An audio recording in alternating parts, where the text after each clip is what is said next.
Hi అండి, అందరికీ నమస్తే. నేను మీ సునీల్ మద్దాల. చిరంజీవి గారిని కాపులు నమ్ముతారా? ఇదేనండి టాపిక్. మనం ఇప్పుడు మాట్లాడబోయేది చిరంజీవిని కాపులు నమ్ముతారా.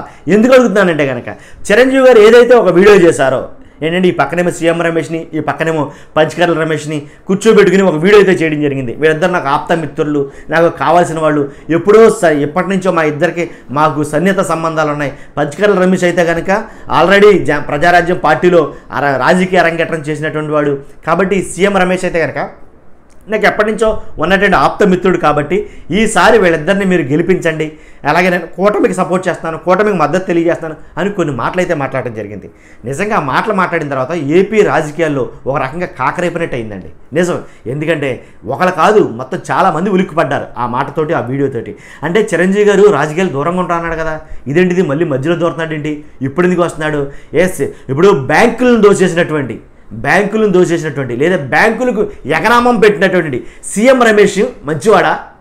కాబట్టి అతనికి సపోర్ట్ చేస్తున్నాడా చిరంజీవి గారు? అదే బ్యాంకులు దోచేసిన వాళ్ళతో సపోర్ట్ చేస్తాడా చిరంజీవి గారు? ఇలా కొన్ని మాటలు అయితే మాట్లాడటం జరిగిందండి. ముఖ్యంగా పోసాని కృష్ణమురళి కానీ, అలాగే సజ్జల కానీ, అలాగే రోజా కానీ, లేదా వాసిరెడ్డి పద్మ గారు కానీ, ఇలాగా చిరంజీవిని మ్యాక్సిమం అందరూ టార్గెట్ చేశారు ఆ వీడియో తర్వాత. ఏంటంటే కానీ కాపులు మరోసారి నమ్ముతారా? ఆల్రెడీ ఒకసారి కాపులు నమ్మారు కదా చిరంజీవిని. నేను చెప్తున్న మాటలో వీళ్ళ మాట్లాడిన మాటలు చెప్తున్నాను. దయచేసి మీరు అందరూ అర్థం చేసుకోండి, వీడియో ఎండ్ వరకు చూడండి, తర్వాత మీ అమూల్యమైన అభిప్రాయాన్ని కామెంట్ చేయండి. ముఖ్యంగా ముందు లైక్ చేయండి, ఎందుకంటే ఈ వీడియో చాలామందికి షేర్ అవుతుంది. కాబట్టి మీరు లైక్ చేయడం ద్వారా ఇంకా ఎక్కువ మంది చూడడానికి అవకాశం ఉంటుంది. కొత్త వాళ్ళు అయితే 100% సబ్స్క్రైబ్ చేసుకోండి, మర్చిపోవద్దు.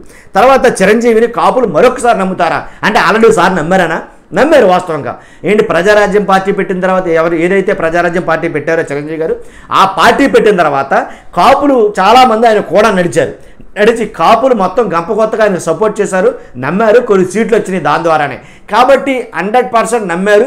కానీ చిరంజీవి గారు ఏం చేశారంటే ప్రజారాజ్యం పార్టీని నేను మోయలేని దాన్ని అని చెప్పేసి కాడు వదిలేసి ఎప్పుడైతే కాంగ్రెస్లో వినియోగం చేసేసారో, కలిపేశారో, అప్పుడు వాళ్ళ నమ్మకాన్ని పోగొట్టుకున్నాడు చిరంజీవి గారు అని అయితే చాలామంది మాట్లాడుకుంటారు.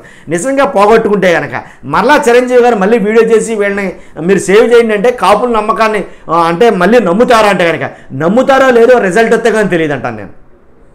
ఎందుకనంటే కనుక కాపులు నిజంగా చిరంజీవి గారు నమ్మారు అంటే కనుక సీఎం రమేష్ గారు కానీ, అలాగే పంచకర్ల రమేష్ ఇద్దరు కూడా నెగ్గారు అంటే కనుక చిరంజీవి గారి మాట కాపులు నమ్మారని అర్థం. నెగ్గలేదంటే కనుక కాపులు చిరంజీవి గారు నమ్మలేదని. ఇది నా పర్సనల్ ఒపీనియన్. కాబట్టి చూద్దాం ఏం జరుగుతుందనేది.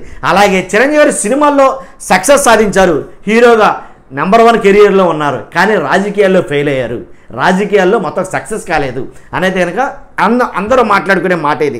కాబట్టి ఇంకోటి ఏంటంటే కనుక వైసీపీ సోషల్ మీడియాలో జరుగుతున్న రచ్చ ఏంటంటే పవన్ కళ్యాణ్ గ్రాఫ్ తగ్గిపోయిందా, అందుకే చిరంజీవి గారిని తీసుకొచ్చారా, అందుకోసమే చిరంజీవి గారిని నిలబెట్టారా?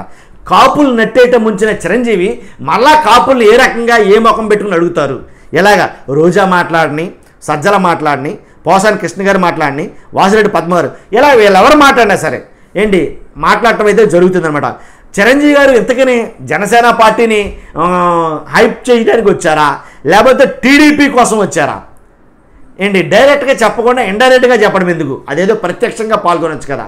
ఏంటి కాదు, తమ్ముడు అన్న కలిపి టీడీపీని పెంచడానికి వచ్చారు. టీడీపీలో ఉన్న నారా చంద్రబాబు నాయుడు గారిని ముఖ్యమంత్రి కుర్చీలో కూర్చోబెడతాక చూస్తున్నారు తమ్ముడు అన్నయ్య కలిపి అనేది కనుక రోజా గారు మాట్లాడటం జరిగింది. అలాగే సజ్జల గారు కానీ, అలాగే పోసాని కృష్ణమురళి గారు కానీ, అలాగే వాసిరెడ్డి పద్మ గారు కానీ ఈ రకమైన మాటలు మాట్లాడారు. ఏంటి కాపులు ఎట్టి పరిస్థితుల్లో చిరంజీవి గారు నమ్మరు, ఎందుకంటే కనుక కాపులు నట్టేట ముంచేశాడు అని అయితే మాట్లాడటం జరిగిందండి. మీ అభిప్రాయం నేను నీ ద్వారా తెలుసుకోవాలనుకున్నాను. ఏంటంటే కనుక నిజంగా చిరంజీవి గారిని కాపులు నమ్ముతారా? కాబట్టి నమ్మితే కనుక మీ అభిప్రాయం ఏంటి తెలియజేయండి. నమ్ముతారా నమ్మరా అనేది చూస్తాను. అసలు నమ్ముతారా నమ్మరో చూద్దాం. ఎలక్షన్ తర్వాత రిజల్ట్ వచ్చిన తర్వాత మనకి ఇదంతా తెలుస్తుంది. చూస్తున్న మీరు అందరూ కూడా మర్చిపోద్దు, లైక్ చేయండి, అలాగే కామెంట్ చేయండి మీ అమూల్య అభిప్రాయాన్ని. కొత్త వాళ్ళైతే 100% సబ్స్క్రైబ్ చేయండి, షేర్ చేయండి. Thank you very much.